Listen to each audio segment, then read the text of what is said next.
Welcome everyone to a brand new episode of the Tech Your Business podcast.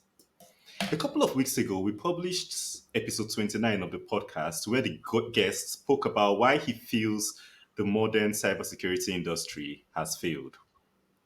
Today's guest, after years in the cybersecurity industry, has built a free and open source. Open source means the code is published online for everyone to see. He has built a free and open source solution to cyber attacks. Today's guest is Philippe Humeau, the CEO of Crowdsec, and he will be sharing his knowledge and experience on the Tech Your Business podcast with us today. So welcome to the show, Philippe. Thank you, Peter. Glad to be here. All right. So can you explain the core philosophy behind Crowdsec, that's your business, and how it is different from the traditional cybersecurity approach? Yeah, sure. So, mankind has solved problems in a collaborative way that they could not possibly think, they would nail one day. If I take an example, pragmatic example, like black hole, we were able to picture a black hole, which by design is impossible to see, right? Because we use tons of telescopes over a long period of time to picture a place in the world. We were able to create a vaccine against COVID because most of the research facilities across the world teamed together to tackle this world scale problem, right? And we have a world scale problem on the cybersecurity front. And the problem is that, those guys, the bad guys, they are looking and lurking around a stash that is equivalent to the third biggest GDP in the world. Volume-wise, this is what we are talking about in cybercrime, the cost of cybercrime. And trust me, they are trained, experienced, well-organized, and everything. But we still are boasting this posture of, the super soldier alone against an army. So if I'm a bank, I'm having hundreds of millions of dollars in investment in cybersecurity, and I'm going to face an army alone because, hey, I'm big, I'm bold. Yeah, sure. Well, you know what? Over the last 6,000 years, it's been fairly consistent that if you fight alone against an army, you tend to lose, except eventually in Hollywood. And so what we do is something very simple and very logic. We team together. So we tell everyone, okay, you know what? Use this software. It's going to detect attacks on your service that are exposed over the internet, okay? Bad IP address that are interacting with your workloads. And when we see something bad, then we share it together. We share the IP address that has been aggressive and we block it together collectively, like a Waze, but for firewalls. And this is the very logic behind Crowdsec. Nice. There's this proverb we had when I was younger where they say united we stand and divided we fall. And that's just what you just explained right now. So what inspired you to take this approach, taking this crowdsourced angle rather than what we've been used to over time? The Rambo approach, like you said. Yeah. So there is a second thinking behind Crowdsec is like if you don't have a rocket, you cannot send the payload, right? And so if you're fighting against an infinite resource, say domain names or hashes or things like this that are by design, you have an infinite number of domain names possible, like tech dash your dash business, tech point your point business, 1 2 3 4 5. So infinite domain names. But IP addresses, they are in scarcity. They are in shortage even for some of them, like IPv4. And they are the carriers of attack. They are the rocket, right? And what Crowdsec does, it's shortening, it's shocking the production of rockets. We burn IP addresses that are used by malevolent people in and out, day in, day out, until they have no cartridges left in their stash. And if you don't have a rocket, you cannot send the payload. And there is another case where your rocket is not known yet, and we cannot destroy it because we don't know it yet. But the payload reaches your infrastructure, your servers, right? And what we do in this case is we diffuse the payload using our security engine. So the security engine is looking at the behavior of the payload, blocking it, and if the same IP address, so the carrier, the rocket, is having the same behavior at scale over the internet, we are diffusing the carrier instead of diffusing the payload. And this is how we get efficient at scale. by boasting the power of the community, boasting the power of 250,000 servers working together Wow. against a common enemy. Wow. All right. So you talked about the IP addresses being the rockets and the Crowdsec crowdsourcing this information about IP addresses to block the malicious ones. Over the years, I've operated a couple of servers and where we host different websites, and we have issues once in a while where probably a website is compromised and used as maybe part of a botnet or something, and then it is cleaned. But we have this difficulty getting it unblocked from these services that unblock it. So, what does CrowdSec do in that aspect, unblocking when it's no longer a threat? Yeah, so the dynamic aspect of the internet is like at this apex. You can buy an IP address and use it for 15 minutes and release it and so on and so forth. But there are a few constraints nevertheless. So first of all, if you're a malevolent operator, you have to relocate, reorganize, reconfigure your malevolent tools to actually account for the fact that you change your IP addresses. So it's not costless. And time and money are profoundly bound. Money is just a measurement of time for humans. That's all. And so meaning if you make them either lose time or money, you're on the winning side. So how do we do it? Because they can switch IP addresses very quickly. Well, the point of CrowdSec is that the network is so big that it's extremely dynamic.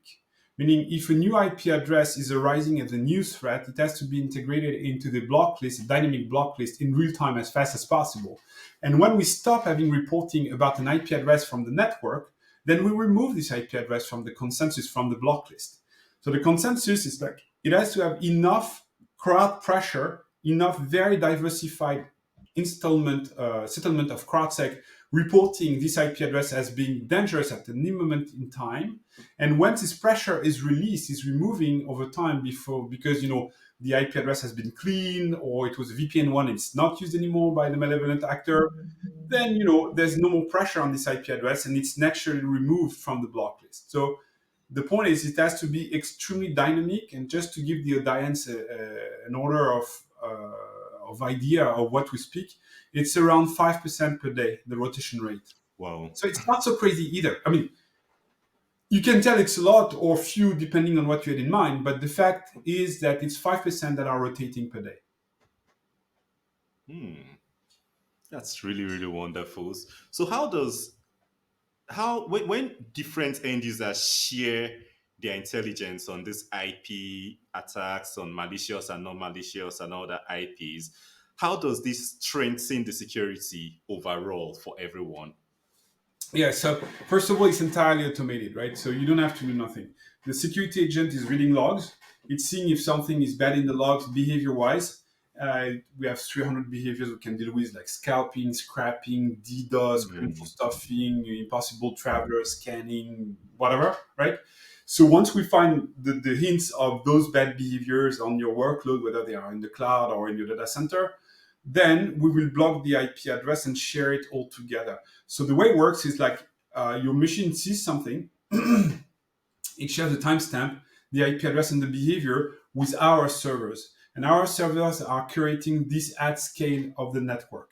This is how we get this overview effect that allows us to actually send you precise data in return, which again is fully automated because we don't want to be like lagging behind or whatever. So it has to be entirely automated. All right. So now, a business like CrowdSec, it needs a lot of enterprises, it needs a lot of individual users with their different servers to participate in it for it to work. So, but you see, in a lot of times there's reluctance, there's skepticism from people about participating in something like this. So how have you been able to overcome reluctance? Because I checked on your website, you have a lot of signups on. So how were you able to overcome that? So, I mean, there are several different aspects in this. The first thing is money is the first adoption friction to adoption, right? So, if it has to be free, otherwise people will just not try it. And since the tool is meant for an end for us, we can give it for free. It's not a problem because what we work with mainly our value are the signals that we receive from the network, which are around 6 million daily. Uh, if it's free, let's make it open source. already because people can look into it, see that there's no backdoor, no fault in the code. They can audit it. They can see that it's compliant with the best practices, and also they can adapt it to their own environment. I mean, the community is producing a lot of scenarios, a lot of parsers to help everyone else. So it's easier for us to settle in the global landscape of the IT landscape, which is very varied, very diversified, with an open source product. Next is people will tell you eventually like you're in censorship house, right? Because you have the centralized data. How do we know you're making a good curation work here? So we share with a group of people how we work, what we think, what are our strategies, and we amend it so it's not a black box. You can partake into it, and anyway, the algorithm are known. Also, then there is a question around the data privacy, because an IP address, a public IP address, is considered a private data, like your name, your social security number, your phone Yeah. number, or your email address. So we are dealing with private data, so meaning we are submitted to the GDPR ruling in Europe. And so we had to adapt certain aspect of our business so that we are sure to respect the GDPR ruling. Namely, for the people that are not very familiar with it, it states that you have to to collect the minimum number of information to render your service. You have to store it for the least amount of time, and you have to store it securely so that it cannot be stolen from you. And also, we apply extra miles, like blurring of these data over time, so that even though it would leak, they are not recoverable. And also, things like Recital 49 of GDPR allows us actually to do this to protect people using public IP addresses. So there are a few hurdles you have to jump over, haystacks you have to jump over. I would say the main one is people are not expecting this product, meaning they are not looking for it because they don't know it exists. So you look for an anti-DDoS product, you look for a WAF product or for a firewall because you know it exists, it's a category, it's well defined. All the Gartner, Forrester, and others are making quadrants on it, so you know what you're looking for. But when a product is disruptive, like Crowdsec is, and it's in the blue ocean, the main hurdle you're facing is that people have to know that you can deal with the problem in another way. And this is probably the biggest problem for us is explaining, educating the market. All right. So you mentioned it being free. It doesn't cost money, which makes a lot of people able to sign up. They've gotten over that hurdle. You've mentioned it being open source. But when you look at it, it's expensive operating anything tech these days. You have servers, you have programmers, you have everything. So, what's your monetization strategy for Crowdsec to cover these costs since it's free open source? Yeah, so the tool is free and it's a mean to an end. So we get the signals, and if you are a tinkerer at home and you use one, two, three security engines, I mean, you don't need to have an overview layer to deal with them. But if you're a bank or a corporate account or a government, and you have like hundreds or thousands of security engine, you want to correlate all of their findings in one SaaS platform, have an overview effect, being able to actually tinker with this or that setting centrally. And this is a very interesting feature that we add to the SaaS premium SaaS product. And also, we provide the full benefits of this network effect we're creating in the SaaS product. Like, for example, if several of your machines are attacked by one IP address, but this IP address we don't see in the rest of our network, we know you're facing some targeted attacks, probably from a very sophisticated group. So this is not yet another alert. It's not background noise. It's very, very precious alert that something fishy is happening because several of your machines have been aggressed at the same time by the same actor. These kind of things we can tell because we know what is normal and we know what's happening at your place, and we can make a delta between the two. And that's how we actually sell the premium value to our client. We bring an extra layer of information and actionability around the signals. That's brilliant, actually. Really brilliant. So, how do you compete against traditional antivirus and endpoint security tools? What are your unique advantages against them?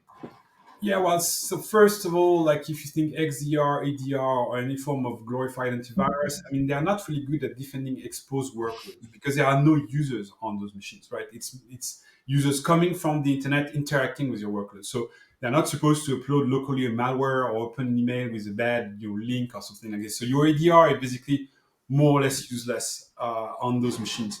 What you want to know is if something fishy is happening within your application realm, the AppSec environment. So how do we differentiate? Well, there are four pillars. The first thing is it's actionable. The block list we are sending to everyone contains zero false positive, curated at scale, so you can leverage it right away, without second guessing it.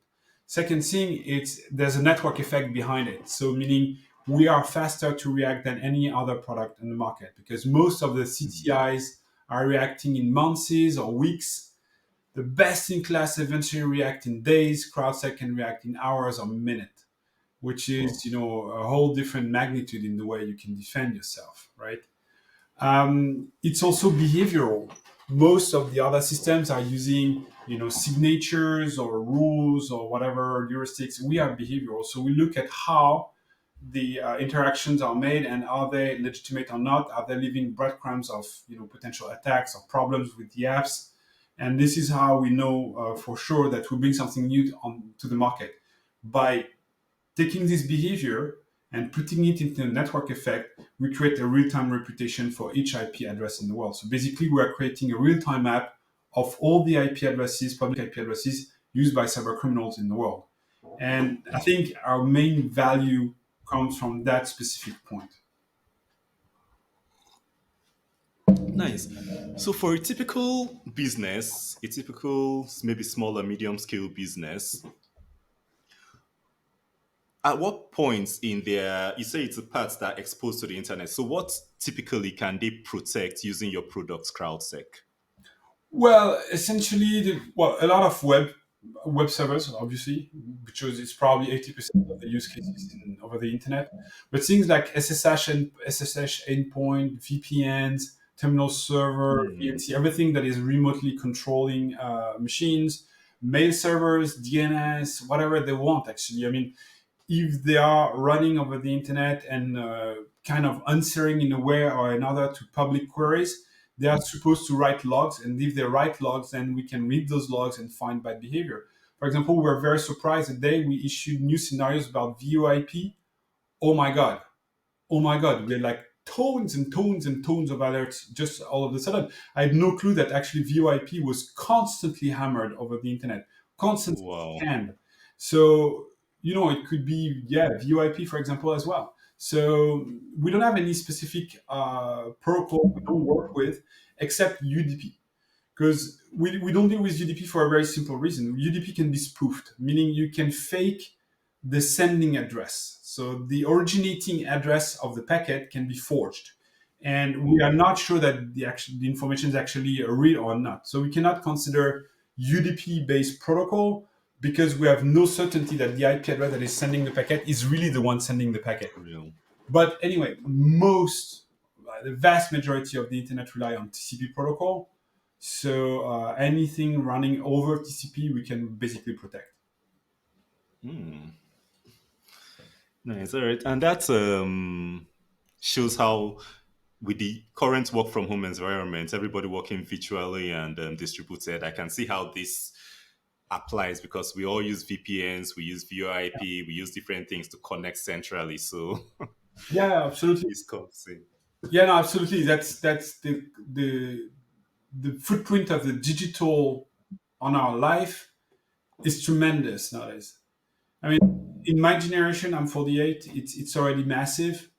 But if you take the new generation, like the 20s, you Yeah. cannot live for 10 minutes without a connection. And I'm not judgmental here. I mean, we brought those to them. My generation brought those things to them, and the generation before me.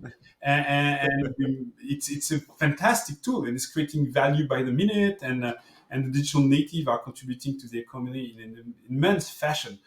But we need to protect those at home because now a good one third of the population is having either a constant or partial at home activity.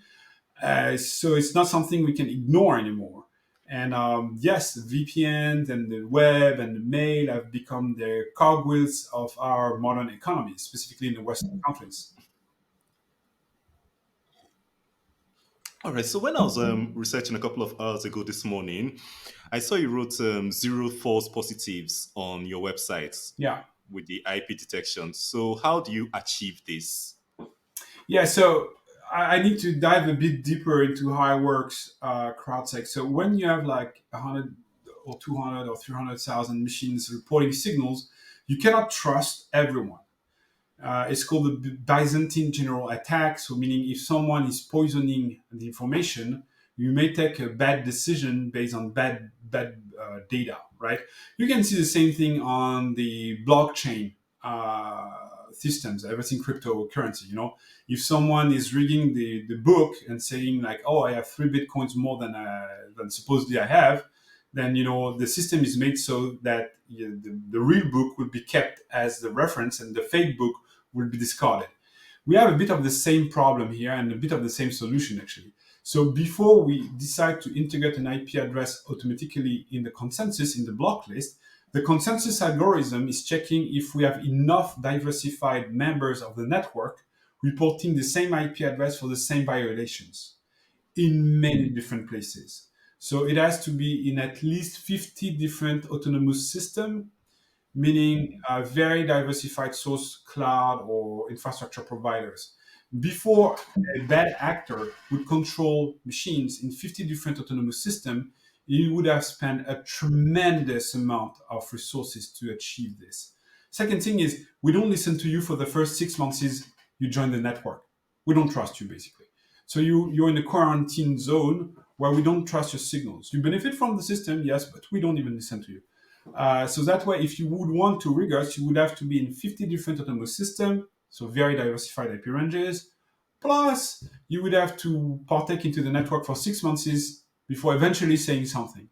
And then after, we have a lot of other factors that are accounted for, like are there permanent IPs, B2B ranges, when did you install your agent, what type of scenario you're running, have you ever made an error in reporting, and so on and so forth. Are your scenarios our scenarios, pristine, unmodified, or are they modified, and so on and so forth. This is the first filtering, which is called the consensus. And then after, we have a whitelist.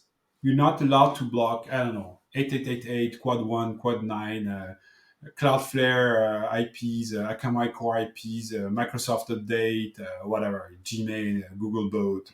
We have a long list of white-listed IPs that you cannot possibly block. Whatever happened, it would just wreak havoc and not help anyone, even though they would be compromised.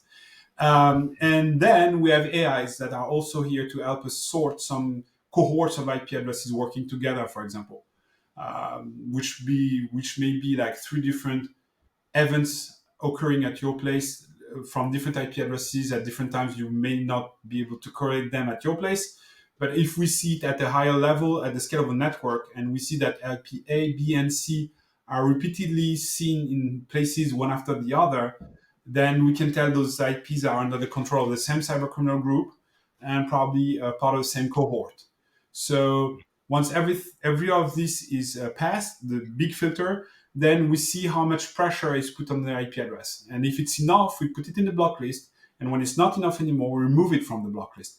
This is how we make sure we cannot be poisoned and we cannot have a false positive. Sorry for the lengthy answer. It's a bit technical. I guess it's really help going that deep into it, because it brings me to my next question. A lot of cyber criminals, when they try to make these attacks on networks, they try to circumvent blacklisting by frequently changing their IP addresses, or like you mentioned, spoofing UDP ports and all that with other evasion techniques. So how does CrowdSec handle these common evasion techniques they use? Well, so it relates to the same principle I just explained about the consensus. So they say the cyber criminal take a new IP address on the server they have compromised, they have rented, or on the darknet, whatever. Because finally, VPN is not that much used by cyber criminals because it's sometimes traced often enough. You have to pay with a credit card. Not all of them accept cryptos. You can leave logs. You don't know how much, as a cyber criminal, you can trust the VPN provider not to log you. So only 5% are really carried by the VPNs. The rest is actually carried by servers that are compromised and rented over the darknet. Um, so they settle their operations on the server and then they start attacking. And then when the IP is burned, they have to switch it. Well, when they start attacking, the network will start to see them. And when they start to see them, as soon as the threshold as of which we are sure that it's a benevolent actor is reached, it's in the block list. If the IP is very aggressive, it can take minutes. If it's not so aggressive, it's kind of slow, it can take days. Now, when the same IP address stops getting reports against itself, it will naturally vanish out of the block list. So it's a fully automated curated system. Now, if you feel like you've cleaned your server and you don't want to wait for 3 days, I think the maximum is 3 days, for your IP to be cleared, you can fill a form and ask us to do so and explain why it's been curated, why it was compromised, blah blah blah. It's totally doable. And also, you have to see that even though your IP would be blocked in a block list, it's blocked on servers, right? So your server IP is blocked on other servers. It doesn't mean that a client coming from home cannot connect to something. It means that your potentially usually server range IP address has been blocklisted from other servers. So it's unlikely that you block a B2C transaction using this anyway, whatever happens. All right. So you mentioned AI earlier, helping you correlate these events and all that. You also mentioned that the system works by consensus, which is somehow how blockchain works too. So, what are some upcoming capabilities or features for Crowdsec implementing probably this new technology and co? Well, the first thing we are doing is like we are providing Crowdsec with a WAF component, actually a WAP component, so web application firewall, web application protection. So because then we will see what's inside the query. Like what we see currently is what's inside the logs, but we will see also what's inside the queries, which is very interesting. And then AIs can do an extra work, an extra mile here by correlating at high frequency and high scale all the signals that are used or all the vulnerabilities that are trendy on the web layer. Very interesting. Second thing is that we have AIs already, models that work super well at identifying if an IP is a VPN or a residential proxy IP. And that is important because you may want to take different kind of remediations depending on the IP address type. So, for example, if we have a lot of attacks that are carried by, say, vastly different user agents coming from the same IP address, it's very likely that this IP address is actually a proxy address and not one user address. So we have those models that are able to help you define your strategy when you're facing a VPN born IP address, a proxy born IP address, and things like this. Or botnets also. We have cohorts created by the AIs to identify botnets that are carrying DDoSes and or scalping or things like this. So very specific activities. So it's a fairly new field for us because most of us we come from the pen testing and on the other end also defending MSP's environment, so hosting environments. But a few of us were initially versed into AI. So we have created this team from ground up. There are 5 people now in the company to actually study what we can do with it. And rather than saying, okay, we want that, we look at the data and we say, okay, oh, wow, fun. We could actually identify which IP are VPN or proxies because the software is providing this information. So we could be able to train a model on it. So it's very pragmatic, it's very field oriented. And I dare say that we don't have the bias of AI-born company that first and foremost think to AI. We first and foremost think to cybersecurity, to data we have, and then how eventually can we learn from them and find new interesting use cases for them. So it's kind of a reverse engineering process for us, actually. All right. So for a small business without a security department or something like that, what would a basic Crowdsec implementation for them look like? Well, it's very straightforward. Either they want to, usually what they do is like it's bottom up. So the DevSecOps or the SecOps or DevOps in the company, they will look into CrowdSec and use it onto a machine to protect its services, its application. And then they would say, wow, that's cool. It's working. We could generalize that in our business and protect everything that is exposed. Okay, cool. Now I want to know what's happening over my whole exposed surface. I want the overview effect right away. I want to be able to share the decisions, have new scenarios, have premium block lists, and so on and so forth. Let's go premium, right? So that's how SMB would usually interact with CrowdSec. They like the free product, and when they are facing a limit or when they want more features, they go premium. All right. So I believe the premium will be mostly for the enterprises. So for the enterprises, what tips would you have for them for effectively layering in CrowdSec with their existing security tech? Sorry, can you repeat the question? Excuse me. All right. No, no, I mean for the larger enterprises, what tips do you have for them Ah, yeah, yeah, in yeah. yeah. So for very large enterprises, so past the SMB and the tier one, top 500, whatever, CAC 40, and so on, what we provide is an extra layer of services. So those companies usually what they want is they want to have like support level two. They want to have like someone at the other end of the phone if anything is happening.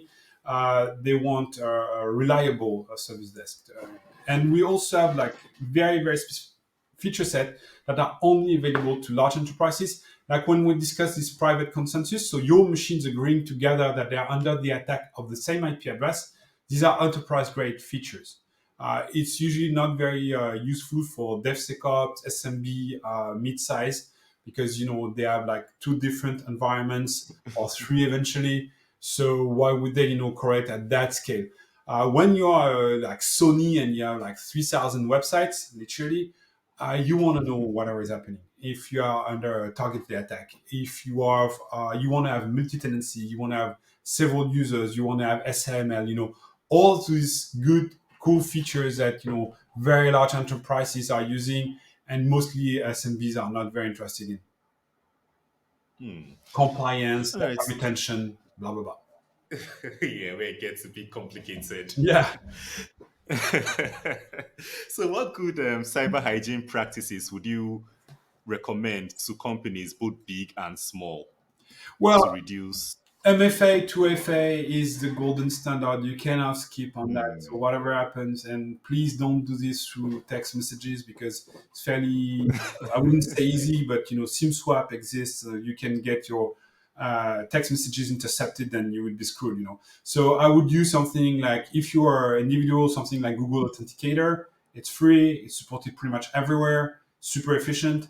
And if you're a professional grade user, I would use those Titan key, YubiKey, things like this that are physical devices. I've got like one here on me that you can tap on your phone or plug into your Hmm. computer. It's called a Titan key. And this is like impossible, like extremely, well, unknown. We don't know if it's been broken ever. So the point is you have to have something, your password with a password wallet, and you have something you own physically, a device that would do your physical authentication. That way, it's really, really, really complicated to get screwed. Second thing is every kind of phishing has a sense of urgency, right? So be quick, do this quick, it's urgent, blah blah blah blah blah, and it's made to trigger your brain into thinking, oh yeah, no need to take extra security steps, it's urgent. And it's exactly what the guys are expecting. It's a non-cognitive bias. So as soon as there's a sense of urgency, be sure that it's not as vital as it looks, first of all, and double check, double call the person, check if the way the information reached you is the usual way, the one you would expect, and double check with the person directly. You will never ever ever be blamed for double checking an information. you will be blamed for not having double checking information. So, work with logic, and as soon as there's a sense of urgency, double check, have MFA. Those are and have a password wallet. Those 3 or 4 basic tips should keep you out of dangerous waters. Obviously, put all the updates whenever they come to your browser and machine. Those are really, really good tips. I think I'll even implement one or two. He talks about two-factor and multi-factor authentication, avoid SMS. Oh Because yeah, if you yeah, yeah. see That's not reliable. That's just not reliable. I mean, it's not the worst, but it's definitely not the best.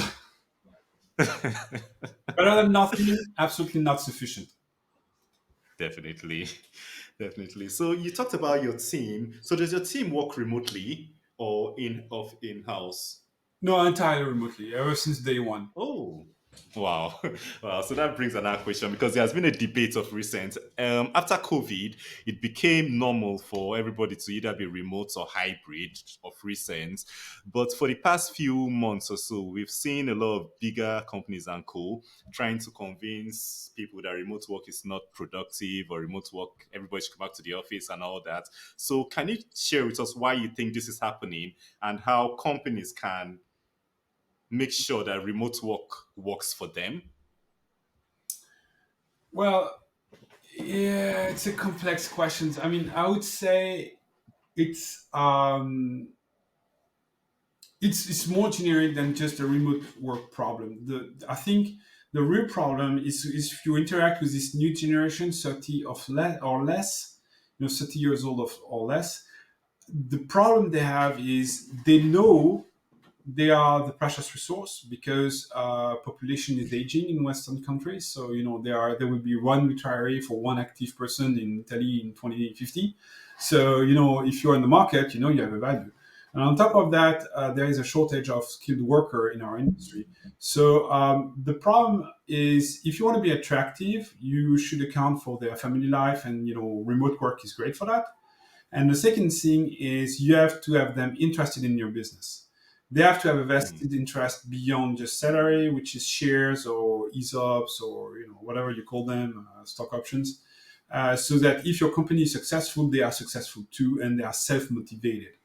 I think it's one of the key components for modern companies to run fully remotely, because otherwise, you are not entirely sure of the motivation of the person over time, right? And on the other end, when the team is coherent and you have proper process, it's more a blessing than a curse, because I would say that on average, maybe not true for everyone, but on average, my team work probably more because they're on remote than less.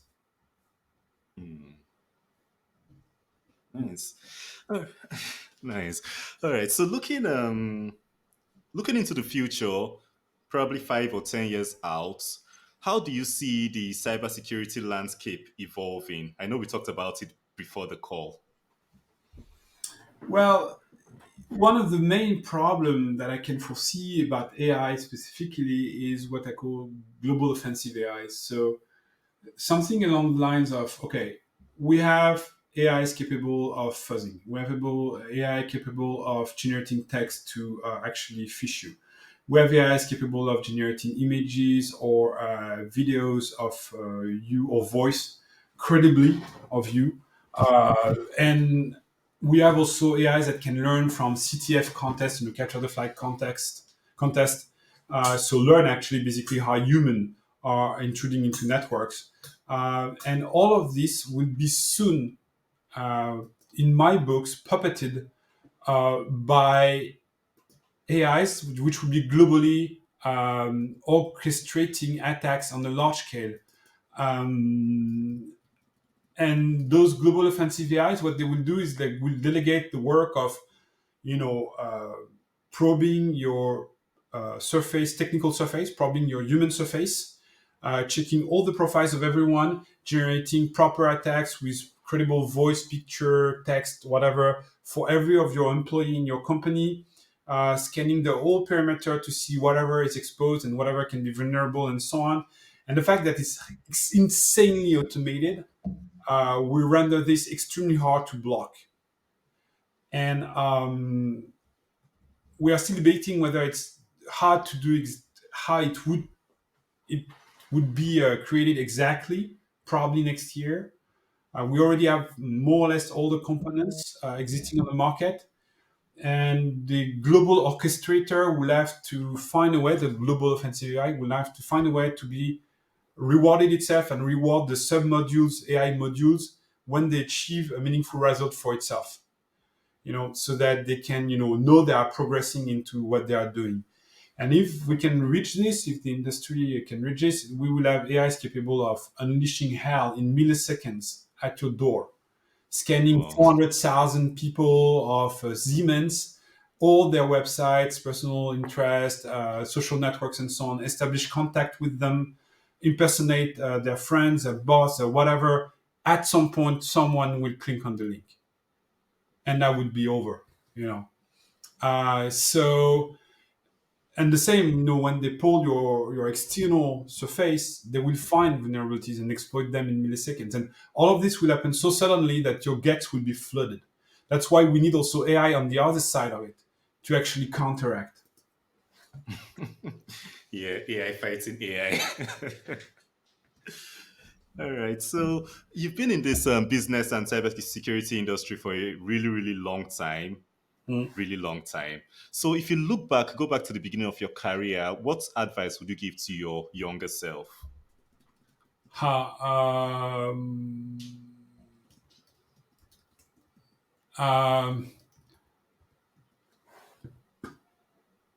well, that's not easy. I would say, like, whatever you do, try to keep a balance in your life, because the health is the most important, and what you're doing can swallow you entirely. So don't neglect the physical part of it. Have sports activity or meditation or whatever that can balance you out. Very, very important, because if your body gives up, then your mind is screwed. And the second thing is, invest your forces in the right direction, in the right battles. Don't waste too much of them in insignificant frictions. And also, dialogue is the key to everything. When there is something gripped in the company, usually you have a perception that is often very much wrong or biased, and establishing a good dialogue with someone would usually diffuse it fairly quickly. So yeah, and if you happy, go on doing what you do, and if you're suffering, switch and go elsewhere, because there's no need for that in our lifetime. That is too short. I mean, time is the most precious gift we have, most precious currency we have. So don't waste it. Those are really wise words. Time is really the most precious currency because it's just here today, gone tomorrow. Goes so fast. So as we come to the end of the episode today, what would you like to share with the audience in cybersecurity, in business, things that will help them, things that you know would be of benefit, probably something things I've not talked about or we've not talked about in this episode? What would I share? I would share IP Yeah. addresses, because they are the carrier of attacks. So if you want, join the army. It's crowdsec.net. You can join us. You can install the product. It's for free. You can try it. You can, train yourself on the academy. We have an academy that explains you how it works. So I would say, yeah, join the army, and be mindful of those attackers that are now not only after the larger corporation, they are also after the next door business, because it's like in the mob, you climb the ladder. So you first start racketeering the next door 7-Eleven, and then you take care of bullying XYZ, and then you climb the ladder, and eventually you become the godfather. Now, in the industry of cybercrime, it's exactly the same. You don't start by attacking NSA. It's kind of the last boss of the game, not the first one. So if you, with a lower effort, can compromise smaller businesses and yet get 5,000, 10,000 euros out of them, it's still a very profitable activity. Meaning, no one is out of the scope of cybersecurity anymore. It's not just the privilege of the biggest one of being attacked by cybercriminals.